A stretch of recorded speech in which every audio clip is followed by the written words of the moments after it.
welcome. I'm your host, Isaiah, with Legion Elite Motorsports, and today we're going to be taking out the cam seal and the crank seal. So let's get started.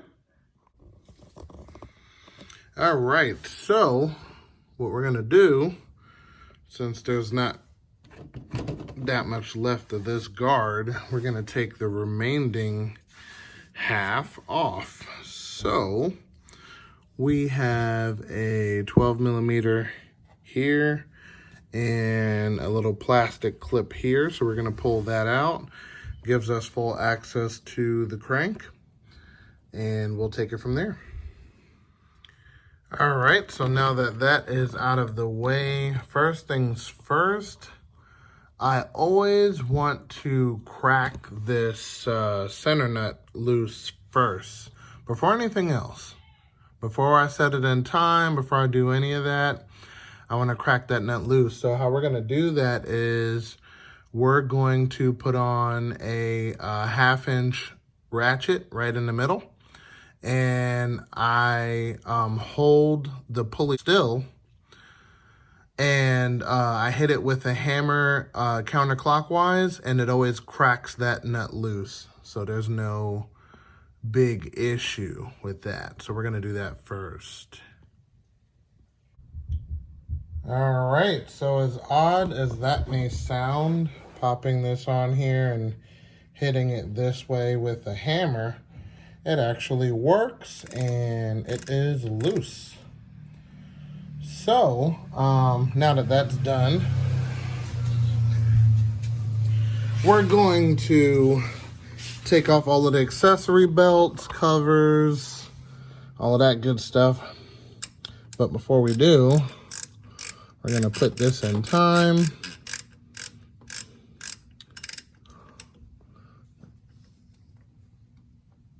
Alrighty.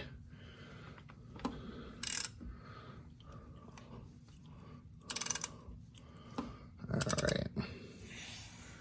So, if you look, let me move this out the way for a second. So if you look up here,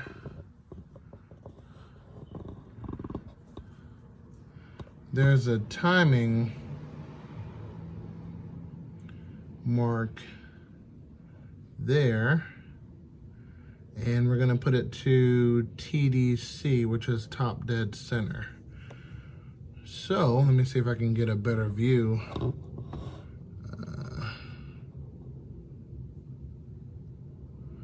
All right, so we're going to bring it to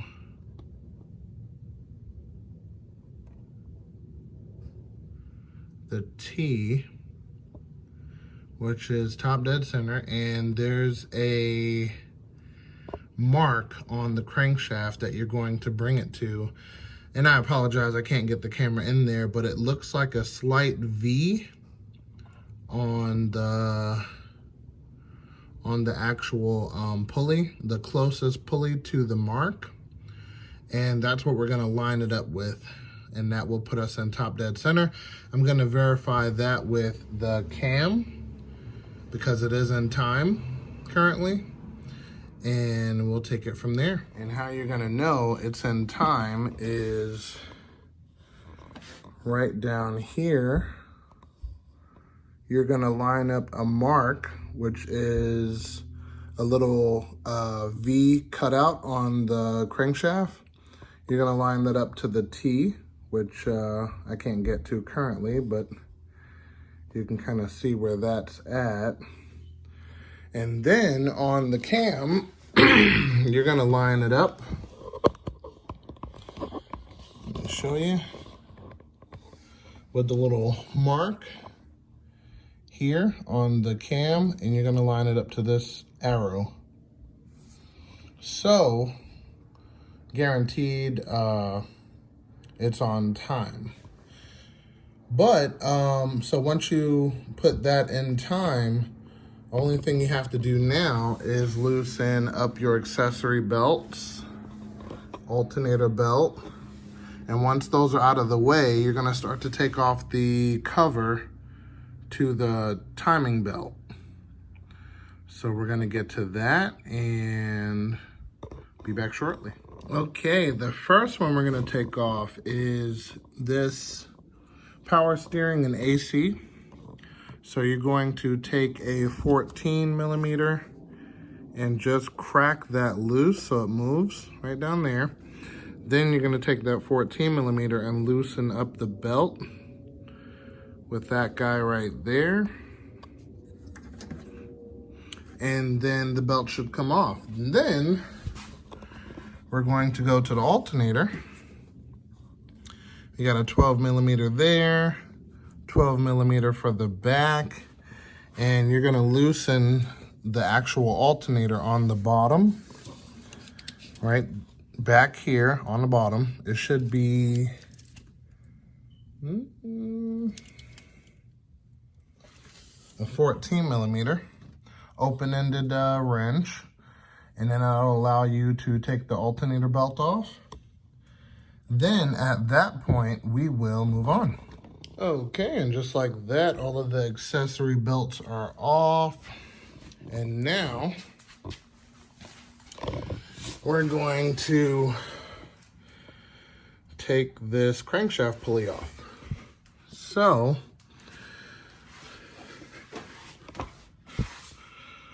we loosen the main bolt. Remember, it is in time, precisely. There's marks on the crankshaft pulley and, alrighty, and there's marks on the timing pulley down here also, and it's pretty much matching the dots. So let me wiggle this off and we'll get to that. No crankshaft tool needed. Wiggles right off. Okay, so examining the pulley once it's pulled off, the whole reason for examining the pulley is because these pulleys are two pieces. So there's a rubber inner and metal out on both sides, and if the rubber is bad, it will separate. So let's check the back. Ooh, and that's exactly what I mean. So technically this pulley is no good, and the reason being is because, remember, the timing mark is on this side. And if it separates from this piece, your timing could be off and you'll never know it. So if you look here, let's see, that's just dirt.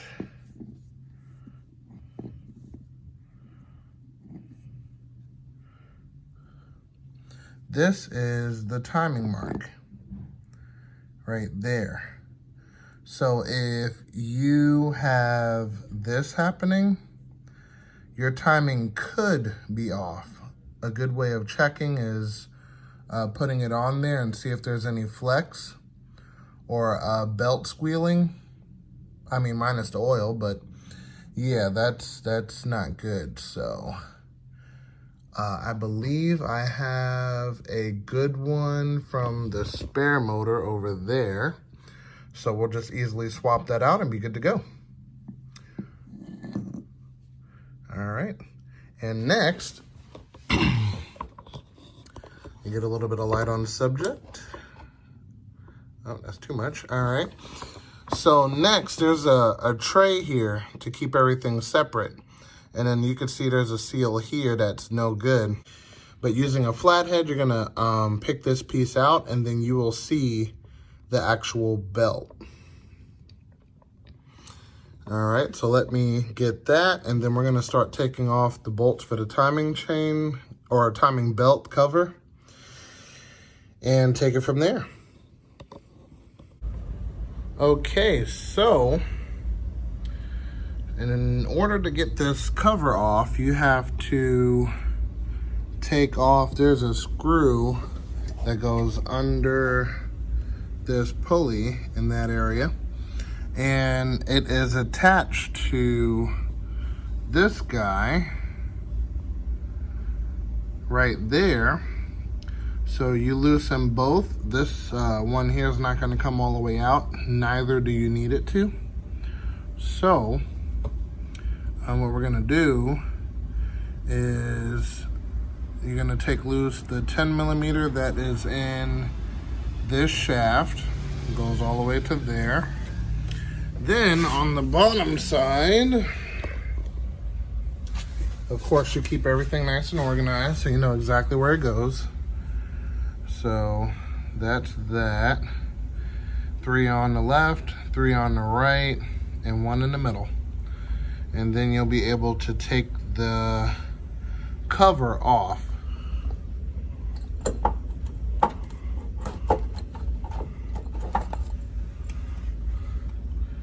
And now she is down, very oily, but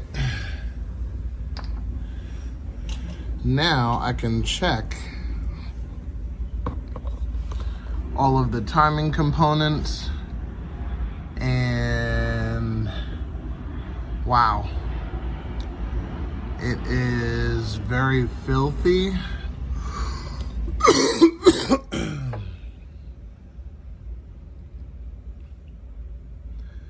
And there is the crank sensor. Still reading, everything is good there, but I want to clean all of this up. So, before we remove the timing belt, we are going to look, and that's kind of oily, you can't see. So we're gonna look up top. You see there's a circle there. There's a notch above it to point to top dead center. Now, because this one's a 2001, the actual plastic is very important. As for the 98 version, is not that important because the wire actually comes up through the opposite side and plugs in. So I have to clean up this cover very gently and make sure I don't break anything on it. And same deal for under here. So if you move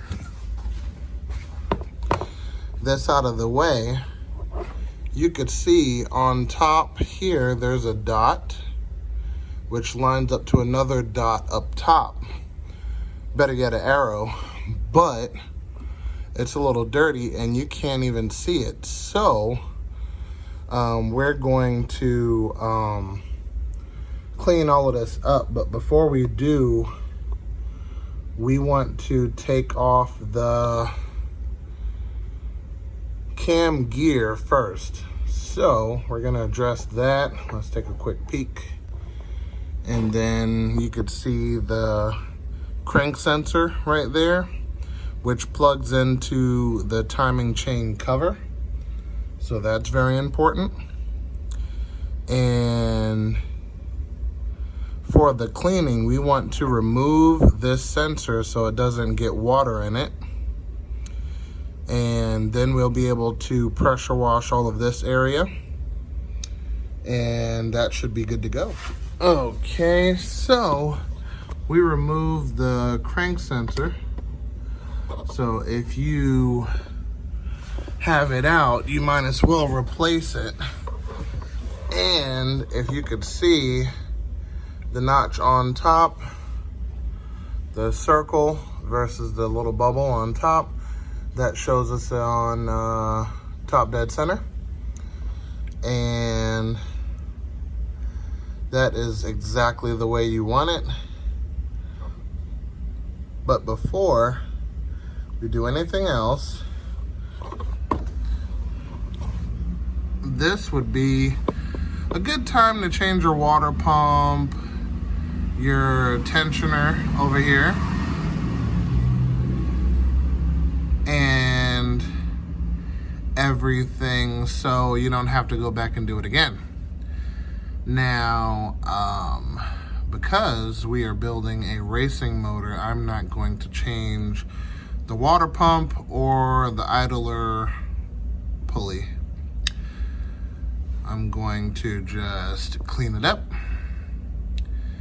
and have it good to go. But with that being said, on the idler pulley, I wouldn't pressure wash that because it has a roller bearing in it and it's sealed, but just for making sure, I'm not going to wet that. But we can finish cleaning up the gook on the alternator and everything like that. But before we do, we are going to take loose the cam gear up top, just basically crack it loose. So we'll be back for that. And when the hammer trick doesn't work, nothing a pry bar and a breaker bar won't solve. And up here, you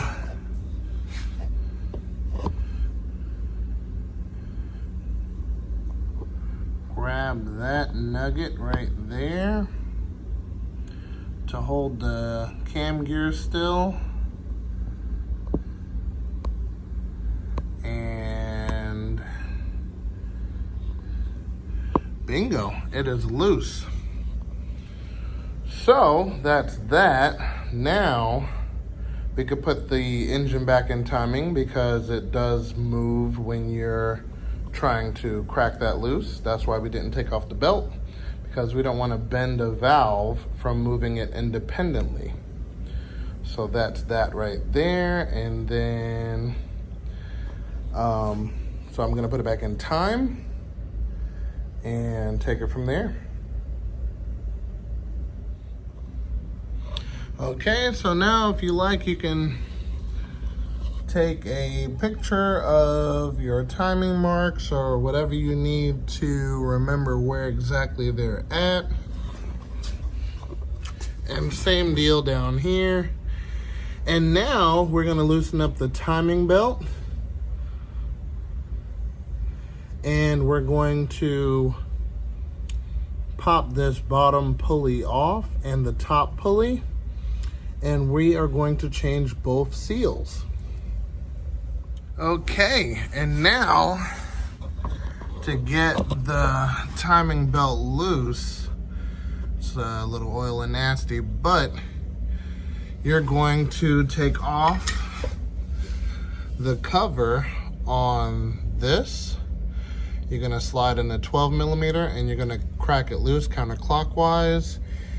And this is the spring-loaded tensioner after that. So you're gonna take some pliers and you're gonna pull this way and pull the spring out. That's gonna release all of the tension on the belt. So I'm going to do that, and then I will be able to remove the belt. Off, you just slide off the pulley. It has a key, so you can only put it on one way. And there is our first seal. Okay, so that one should be easy to get to. We're gonna get to that in a second. Here is the pulley. Has a one-way groove on it. That's in excellent shape, a little dirty, so we'll clean it up. Make sure that the backside is not oily like it is, so the belt doesn't slip. And now we're moving to the crank. And all you do for this one is slide it straight off. Now, one thing you do want to check for this, which is a common problem for these 4G93s, is the Carter pins that hold this metal plate on. Sometimes you'll see it bent and then the keyway doesn't align properly. So this one's in excellent shape. I will take it off and clean it up. And then you could see the seal right there. So we've made it to both seals. I'm going to take a look at this because, oh, okay. So we made it to both seals. This is the oil pump housing, which is attached to this. So we're gonna pull off this seal. We're gonna pull off the top seal. And before we do that, we're gonna clean everything up with a little degreaser, and we'll start the reassembling process. Okay, this is our old pulley that is destroyed back there, and here is our used pulley, which is in excellent shape and dry. I'm pretty sure this one will work perfectly. So we are going to get this one prepped to go in, and we'll be good to go. All right, I hope you guys enjoyed. Stay tuned for the cleanup and reassembly of the Mirage. And after that, we're going to go for a test drive, hopefully next episode, depending on how everything goes back together. But we should be good to go. So I will see you next episode.